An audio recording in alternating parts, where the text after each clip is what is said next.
Hello दोस्तों, कैसे हैं आप। Welcome to my channel. आज आपको शेयर कराते हैं मैनपाट की। मैनपाट जो कि दुर्ग से लगभग 400 किलोमीटर की दूरी में पड़ती है, जो कि अंबिकापुर के पास में पड़ता है, जिला सरगुजा। चलिए दोस्तों, स्टार्ट करते हैं हमारा सफ़र दुर्ग से, जो कि मेरा होम टाउन है। हम जा रहे हैं सरगुजा, अंबिकापुर होते हुए मैनपाट। आइए स्टार्ट करते हैं। दुर्ग से रायपुर होते हुए जैसे हम बिलासपुर जिला क्रॉस करते हैं, हमें दिखता है माता का मंदिर, माँ माया मंदिर, रतनपुर। जी हाँ दोस्तों, आप रतनपुर क्रॉस करके ही अंबिकापुर की ओर आगे बढ़ेंगे।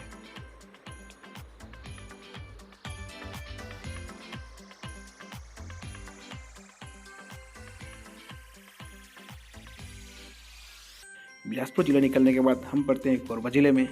कोरबा जिले के बाद जाते हैं सूरजपुर जिले में, और सूरजपुर जिले होते हुए हम सरगुजा जिले में घुसते हैं।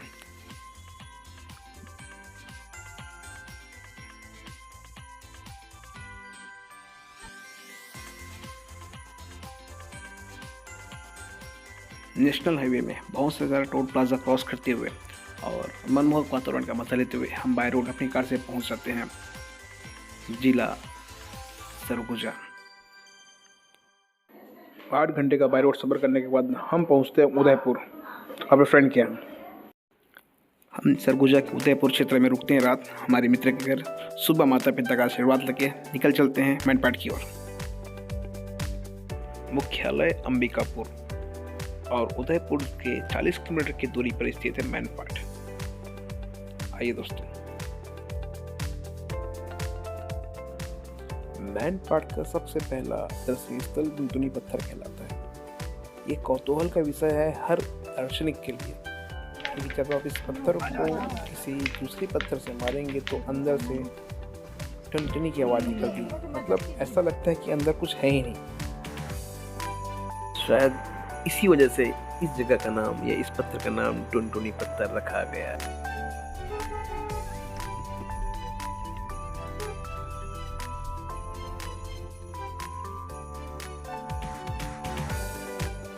टुनटुनी पत्थर से निकल के हम आगे बढ़ते हैं मैनपाट की ओर, जो कि काफ़ी खड़ी चढ़ाई थी और काफ़ी सर्द मौसम था। यूँ मानो कि 10 से 11 डिग्री के आसपास दोपहर का टेम्परेचर था, और खड़ी चढ़ाई की वजह से कार में भी बहुत प्रेशर पड़ रहा था और मौसम भी ठंडा। चलिए आपको घुमाते हैं मैनपाट, एंजॉय कीजिए। जहाँ लगभग 20 किलोमीटर से ज़्यादा लंबी घाटी पड़ती है। जी हाँ दोस्तों, बहुत ठंड था वहाँ उस समय। ये नहीं बता रहा हूँ, 10-12 के आसपास दो सुबह का टेम्परेचर था। आप बिलीव नहीं करेंगे, हाथ सुनने पड़ जाते थे जब आप ग्लासेस खोलते थे गाड़ियों के। और चढ़ाई की जो थी वो भी बहुत ज़्यादा थी। आइए आगे घुमाते हैं।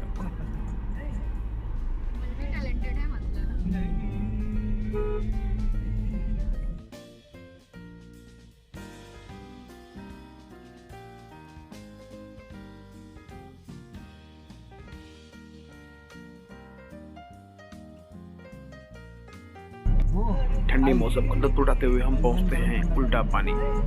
जी हाँ, उल्टा पानी जो कि मैनपाट क्षेत्र का सबसे महत्वपूर्ण दर्शनीय स्थल है। यहाँ पानी नीचे से ऊपर की ओर गुरुत्वाकर्षण नियम को तोड़ते हुए बहता है। और ऐसा ही नहीं दोस्तों, अगर आप अपनी कार को न्यूट्रल में खड़ा कर देंगे तो ये ऊपर की ओर उल्टा चलता है, जो कि दिखने में असंभव सा लगता है, आश्चर्य सा लगता है, लेकिन ये रियल होता है।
तो वीडियो में देख पा रहे होंगे यहाँ जो पानी का जो बहाव है नीचे ढलान से ऊपर की ओर जा रहा है, यहाँ देख सकते हैं आप।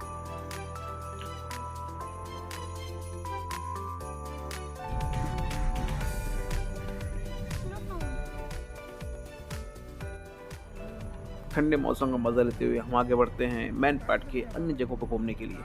आइए दोस्तों, आपको ले चलते हैं मैन पार्ट के दूसरी जगह पे।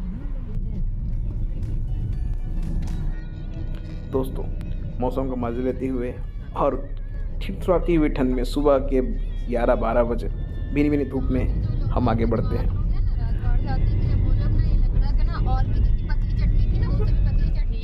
छत्तीसगढ़ का कश्मीर मैन पार्ट को यूं ही नहीं कहा जाता दोस्तों, सच में वहाँ ठंड पड़ती है और बहुत ठंड पड़ती है। ठंडी जमाने वाली ठंड मैन पार्ट में ही पड़ती है उस टाइम। हम आगे बढ़ते हैं टाइगर पॉइंट की ओर और प्रकृति के द्वारा सुंदरित मनोरम दृश्य का मजा लेते हैं। यहाँ पे एक खासियत है, यहाँ के खेतों में एक विशेष टाइप की फसल उगाई जाती है, जहाँ के वहाँ के लोग इसे चटनी के रूप में खाते हैं। लकड़ा जी खट्टी रहती है। हमने टेस्ट किया दोस्तों। नर का कहाँ है? नर नीचे सीधा नीचे अपन नर पे पहुंच जाओगे।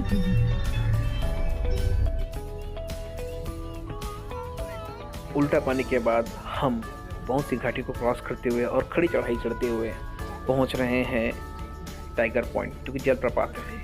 सेम इसी तरह एक यहाँ पे फिश पॉइंट जलप्रपात भी है, दोनों सेम है, इसलिए हम सब एक ही जगह एक्सप्लोर कर रहे हैं टाइगर पॉइंट जलप्रपात की ओर। आइए दोस्तों, ले चलते हैं आपको।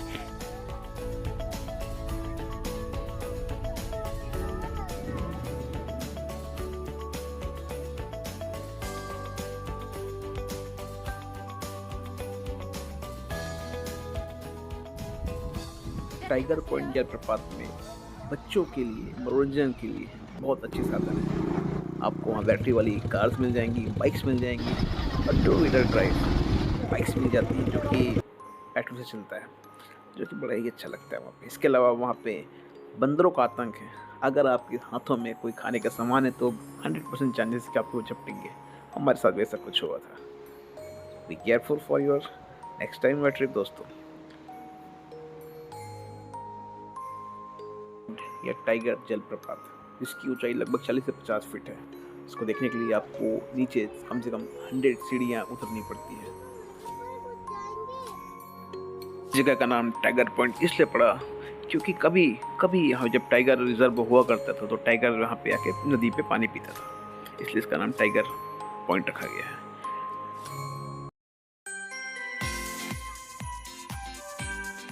अब आते हैं उछलती हुई जमीन के पास, जो कि मैन पार्ट का सबसे सुंदर दर्शनीय स्थल है। यहाँ की ज़मीन उछलती है, जी हाँ, स्पंज जैसा फील होती है, जैसे कि ये दूसरी जगह पाई जाती है, जैसे कि ज्वालामुखी के क्षेत्रों में पाई जाती है।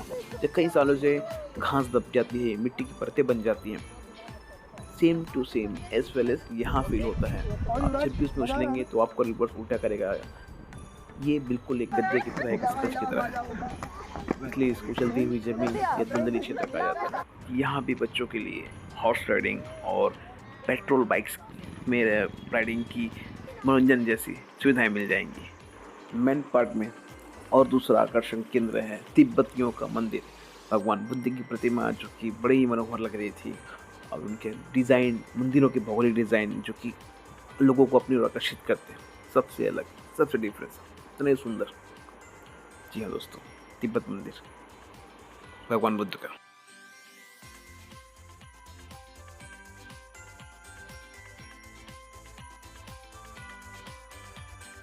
आइए सबका स्वागत करते हैं राम वन पथ गमन की ओर। जी हाँ दोस्तों, उदयपुर क्षेत्र में भगवान राम का निवास स्थान भी हुआ करता था। साथ में महाकवि कालिदास की रचना स्थली भी यही है। इस रमणीय क्षेत्र का नाम रामगढ़ रखा गया है, जो कि पहाड़ी क्षेत्र है। रामगढ़ की पहाड़ियाँ यही आता है, आप गूगल में सर्च कर सकते हैं, रामगढ़ की पहाड़ी आपको मिल जाएंगी। यहाँ भगवान राम का भव्य मंदिर बनाया गया है।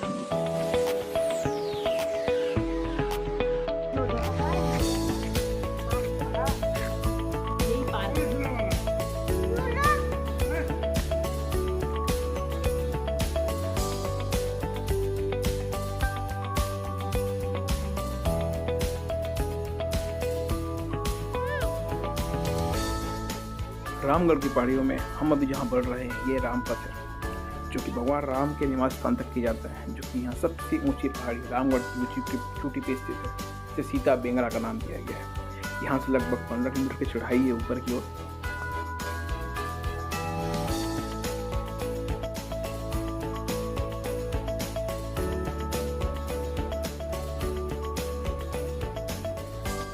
रामपथ का मंदिर जो कि पहाड़ की ऊंची चोटाई पे स्थित है। जो रास्ता बना रास्ते से जाने के लिए बहुत सारी घाटियों से गुजरना पड़ा। जो सबसे ऊंची पहाड़ी दिख रही है, सबसे ऊंची चोटी पे भगवान श्री राम रहा करते थे माता सीता के साथ। आइए देखते हैं घाटियों को निकलते हुए, घाटियों को देख सकते हैं। इतनी खतरनाक रास्ता है, जमीन से ऊंचाई भी बहुत ज्यादा है। ऊंची चोटी पे जा रहे हैं हम, चढ़ाई भी बहुत ज्यादा थी, बड़ी चढ़ाई थी कार के लिए।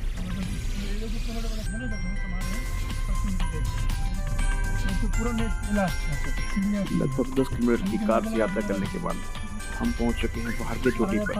अब यहाँ से पैदल रास्ता जाता है सीढ़ियों के द्वारा, भगवान श्री राम की गुफा तक जाएंगे।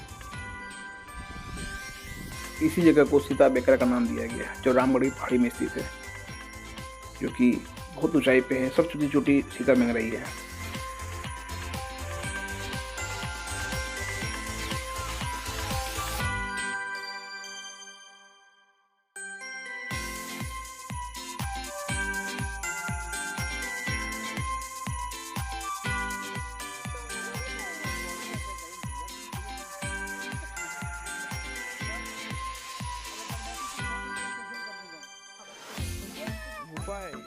रामपथ गमन रामगढ़ की पहाड़ियाँ जो कि प्राकृतिक रूप से बनी हुई है। यहाँ पर प्रकृति द्वारा निर्मित गुफाएं भी हैं, जैसे कि आप देख सकते हैं। यहाँ बारिश के मौसम में पानी अच्छा भरा रहता है। इसके अलावा 12 महीना पानी यहाँ रिसीव होता रहता है। ये पिकनिक स्पॉट की तरह भी आजकल यूज़ किया जाने लगा है। बहुत ठंडी थी अंदर, क्योंकि वैसे भी सर्द मौसम है रामगढ़ का, अंबिकापुर का। उसमें ये लगभग 4 से 5 डिग्री के सेल्सियस नीचे रहा होगा गुफाओं के अंदर। बहुत सर्द था।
गुफा से निकलने के बाद हम आगे बढ़ते हैं नाट्य मंच की ओर। जी हाँ, रामगढ़ पहाड़ियों में स्थित है भारत का बहुत पुराना नाट्य मंच, जो कि प्राकृतिक रूप से बनाया गया है, पत्थरों से बना है। ये इसमें बनाने में आज की गवर्नमेंट ने इसे नया डेवलप किया है, लेकिन ये प्राकृतिक रूप से बना हुआ था, जो कि जंगल के बीच में है। यहाँ बॉलीवुड की बड़ी बड़ी हस्तियों ने परफॉर्मेंस दिया है, जो कि अकल्पनीय है। गुफाओं का बना हुआ नाट्य मंच। और सबसे खास बात इस जगह की है, यहाँ पे जो पद चिन्ह मिलते हैं, कहा जाता है, मान्यता यह है कि ये भगवान रामचंद्र जी के हैं। जब रामचंद्र जी का वन गमन हुआ था, इसी रास्ते से वो छत्तीसगढ़ में प्रवेश किए थे। बहुत समय यहाँ पे उन्होंने बिताया था। ये इसलिए इस क्षेत्र का नाम रामगढ़ भी रखा गया है। जी हाँ